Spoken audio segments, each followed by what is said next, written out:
guys, welcome back to Kita Nari Channel bersama gue, Dr. Evelyn lagi di segmen Sister Chat.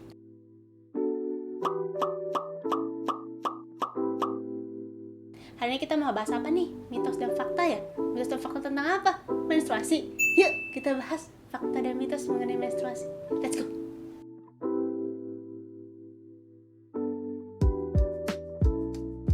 Oke, kan banyak nih Bu Dokter statement-statement yang beredar di masyarakat gitu yang mungkin ternyata mitos.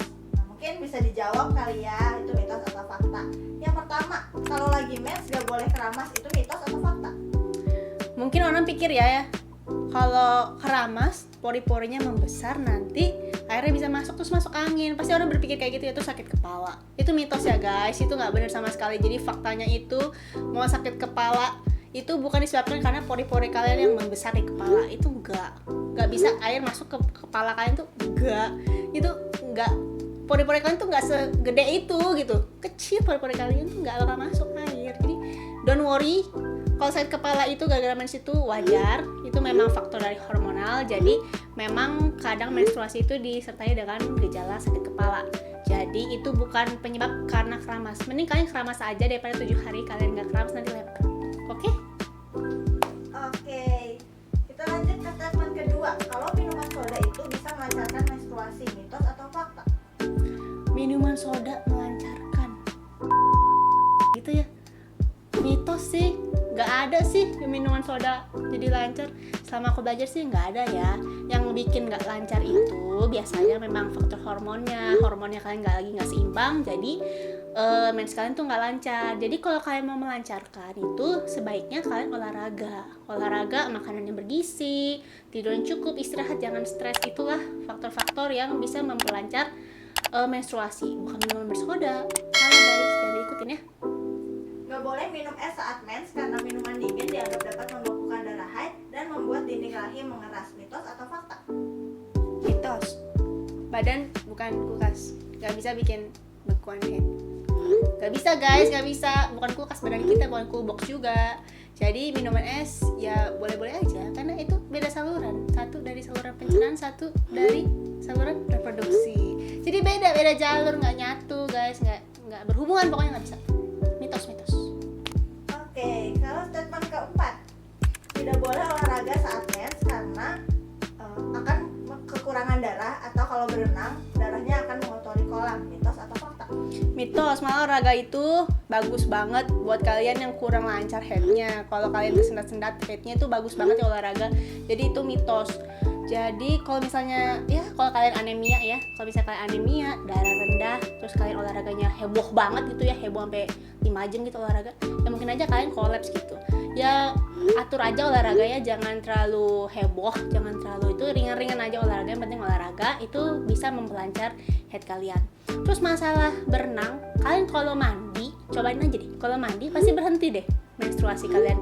Itu karena ada tekanan air, jadi tekanan airnya mempengaruhi menstruasi itu berhenti. Jadi kalau misalnya kalian berenang pun menstruasi itu nggak bakal keluar. Tapi ya buat menghindari kolam yang merah itu ya udah nggak usah berenang aja. Kalau kalian duduk di pinggiran juga nanti kan nggak kena air, nanti mensnya keluar jadi ya mungkin mengenai air itu jadi merah.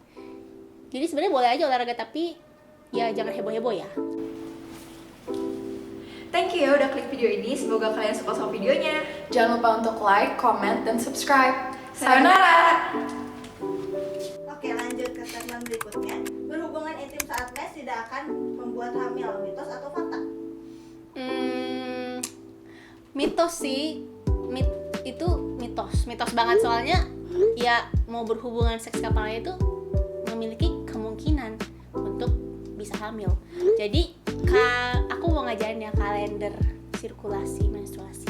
Jadi kalau misalnya kalian mens di hari tanggal 1, dari tanggal 1 sampai tanggal 7 itu kalian mens, itu kemungkinan kecil, kemungkinan hamil itu kecil. Nah, dari tanggal 7 sampai 10 kalian udah kelar mens kan, itu kemungkinannya lumayan besar. Maksudnya lumayan besar tuh, tapi lumayan besar aja gitu, presentasinya nggak tahu tapi lumayan besar. Nah, dari 14 sampai 17 itu kemungkinan besar. Jadi itu yang disebut masa ovulasi. Pernah pasti belajar kan biologi SD juga ada kan itu. Jadi itu masa ovulasi di mana kalian yang mau pengen punya anak, punya baby, punya momongan, itu waktu yang tepat untuk membuat anak di tanggal 14 sampai 17. Itu best deal banget itu. Tanggal 10 sampai 17, Tanggal 10 sampai 17 itu waktu yang tepat untuk memproduksi anak. Lalu kalau misalnya tanggal 17 sampai tanggal 28 itu kemungkinan kecil juga. Kemungkinan kecil karena dinding rahimnya itu lagi mulai menebal di situ. Jadi kalau mau punya anak di tanggal 10 sampai 17 itu bagus, sisanya itu kemungkinan kecil. Tapi aku ngomong kayak gini bukan berarti kalian bisa melakukan seksual di tanggal-tanggal selain tanggal 10 sampai 14, tanggal 10 sampai 17 ya. Ini cuman edukasi aja. Oke, statement ke-6. Mens adalah darah kotor, mitos atau fakta? Mitos. nggak ada darah kotor, nggak ada darah suci, nggak ada darah kotor, darah suci nggak ada guys. Itu darah yang keluar dari buat menstruasi itu, darah yang mens itu tuh darah dari rahim kalian yang sudah meluruh. Jadi kalau habis tebal tidak dibuahi, meluruhlah rahim kalian, itulah darah mens. Karena meluruh jadi darah mens, bukan darah kotor. Itu darah dari tubuh kalian, bukan darah kotor. Itu mitos. Oke, statement terakhir. Mitos atau fakta kalau pembalut harus dicuci? Kalau enggak darahnya dijilat jin? Gak tau deh mau dijelasin kuntilanak, gondrowo, aku nggak peduli, itu kepercayaan masing-masing ya guys. Balik lagi, cuman yang aku pengen tegaskan, mau dicuci mau enggak itu kan dibuang nantinya, nggak akan berpengaruh lagi kan ke vagina kalian. Atau kalian pakai ulang itu baru sih pengaruh, tapi nggak akan, kalian nggak kayak gitu, nggak segitu banget kan, pasti kalian buang kan. Kalian buang juga ya buang aja gitu, nggak pengaruh ke vagina. Jadi itu mitos. Jin aku nggak tahu sih, nggak berani ngomong jin. Oke, itu tadi statement-statement tentang mitos dan fakta menstruasi. Ini juga ada beberapa pertanyaan yang sering ditanyain nih Bu Dokter nih. Sebenarnya kenapa sih ada perempuan yang mensnya tidak lancar atau tidak teratur? Itu kira-kira kenapa? Oke, mens nggak lancar atau nggak teratur itu sering banget nih ditanyain sama teman-teman aku juga, kenapa sih nggak lancar, ini bisa sebulan bisa baru sekali, iya mas sebulan sekali, maksudnya 2 bulan bisa sekali, itu kenapa bisa kayak gitu? Nah di sini itu siklus, kita harus belajar tahu dulu ya, siklus menstruasi itu 21 sampai 35 hari. Jadi kalau misalnya kalian tanggal 1 kalian mens sampai tanggal 7, 21 hari kemudian itu kalian biasanya mens dari tanggal 20, pokoknya range-nya itu 21 sampai 35. Jadi selama kalian 21 sampai 35 itu yang rata-rata ada 28 hari, kalian masih normal. Jadi jangan sampai aku telat 3 hari nih, ya nggak apa-apa gitu, kalian masih dalam range itu. Jadi kalau misalnya yang terlambat itu kalau misalnya udah lebih dari 35 hari, kok gue nggak mens ya, itu kalian perlu perhatikan apakah ada kelainan-kelainan lain gitu, misalnya PCOS atau penyakit-penyakit lain yang mendasari, misalnya hormon yang nggak stabil, atau kalian lagi stres, psikisnya lagi nggak oke, itu bisa banget mempengaruhi terlambat atau tidaknya head kalian. Oke, pertanyaan berikutnya nih Bu Dokter. Kalau ada perempuan-perempuan yang mensnya sakit, itu kenapa ya? Oke, mens sakit itu atau yang kita sebut juga dysmenorrhea ya. Dysmenorrhea itu ada 2. Jadi dysmenorrhea itu disebabkan oleh 2, yang primer sama sekunder. Yang primer itu maksudnya di sini adalah dysmenorrhea yang normal gitu, normal terjadi karena normalnya itu karena ada muscle cramp. Jadi rahimnya itu lagi berkontraksi. Itu hal yang normal. Jadi kalau normalnya itu di antara sebelum menstruasi sampai 3 hari setelah menstruasi, itu kalian masih dalam batas normal. 48 jam sampai 36 jam itu kalian masih dalam batas normal jika mengalami nyeri dysmenorrhea itu masih normal. Terus apalagi ya? Selain dysmenorrhea yang kayak aku bilang tadi, ada yang dysmenorrhea sekunder. Dysmenorrhea sekunder inilah yang jadi dysmenorrhea disertai dengan keadaan patologis lainnya, disertai dengan penyakit-penyakit lainnya, misalnya ada endometriosis, adenomyosis, kayak gitu, dan penyakit radang panggul. Kalian bisa cari sendiri di Google, sebanyak-banyak informasi itu ada di Google semua.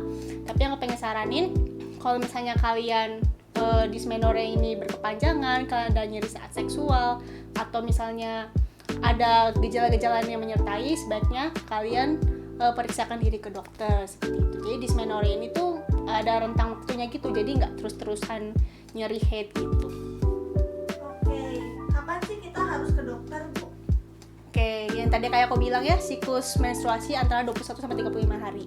Seandainya kalian menstruasi jadi sebulan 2 kali, atau misalnya menstruasinya lebih banyak, jadi darahnya semakin banyak, atau bagaimanapun, pokoknya bagaimana antara rentang itu kalian sudah lewat, kalian harus cek ke dokter. Lebih baik cek ke dokter daripada nanti berpikir, aduh sakit apa ya, daripada kepikiran ataupun daripada gimana-gimana, mending kalian periksakan ke dokter misalnya udah lewatin 21 sampai 35 hari itu. Oke Ibu Dokter, kalau misalkan rasa sakit mens yang normal itu batasnya segimana sih? Oke, nyeri dysmenorrhea itu ada 3 derajat ya guys. Ada yang derajat 1, 2, 3. Semakin derajatnya makin tinggi, angkanya makin besar juga. Misalnya derajat 1 itu kalian masih bisa melakukan aktivitas normal gitu. Kalau 2 udah mulai terhambat, kalau 3 sama sekali nggak bisa melakukan aktivitas. Nah, dysmenorrhea yang kayak gimana sih? Harus diperiksakan ke dokter. Dan juga dysmenorrhea yang kayak gimana sih yang aduh curiga apa nih gitu ya. Jadi misalnya kalian udah minum obat anti nyeri, ada lah ya, banyak di Alfamart juga banyak ya obat anti nyeri, misalnya paracetamol atau acetaminophen, kalian bisa nyari lah pokoknya. Kalau kalian udah minum itu sesuai dengan dosis yang diberikan oleh dokter juga, dan kalian masih merasakan nyeri, mungkin kalian harus pikirkan itu adalah sesuatu kemungkinan apa gitu. Kalian harus cek ke dokter itu. Lalu kalau misalnya nyerinya berkelanjutan, yang kayak tadi aku bilang 48 sampai 36 jam itu batas nyeri. Kalau misalnya udah lebih dari itu, lama banget rasa nyeri sangat berat, kalian harus cek juga ke dokter. Itu tanda-tanda yang bahaya sih kalau misalnya nyeri terus menerus seperti itu. Lalu juga yang tadi aku bilang juga, nyerinya itu terus menerus, nggak bisa dipakein obat. Nyerinya itu juga disertai dengan keputihan, rasa gatal, ataupun nyeri saat seksual. Itu mungkin ada kejadian-kejadian tertentu yang harus kalian periksakan ke dokter juga. Oke Ibu Dokter, kalau misalkan yang nyeri itu biasanya di area mana aja sih yang normal? Nyeri yang bagian normal itu yang ya perut bagian bawah, nggak sampai atas ini sih. Perut bagian bawah sekitar rahim. Terus juga bisa kadang menyebar sampai ke paha bagian dalam, sampai juga ke pinggang. Biasanya di situ aja sih kalau nyeri dysmenorrhea ya. Kalau misalnya nyeri sampai ke lain-lain gitu, kalian cek lagi ke dokter. Itu yang penting. Kalau misalnya nyeri sampai ke punggung, sampai ke atas, kalian cek lagi. Itu biasanya harus dilakukan oleh pemantauan oleh dokter. Oke guys, segitu mitos dan fakta tentang menstruasi dan juga gangguan-gangguan menstruasi udah aku jelasin gimana. Semoga bermanfaat dan juga ada baiknya untuk kalian berbagi semua ini dengan teman-teman kalian juga. Oke, jangan lupa like, comment, subscribe, dan juga bagikan video ini ke teman-teman kalian, mama papi kalian, ataupun semua teman-teman kalian yang belum mengetahui tentang menstruasi. Ada baiknya untuk bisa berpengetahuan lebih banyak.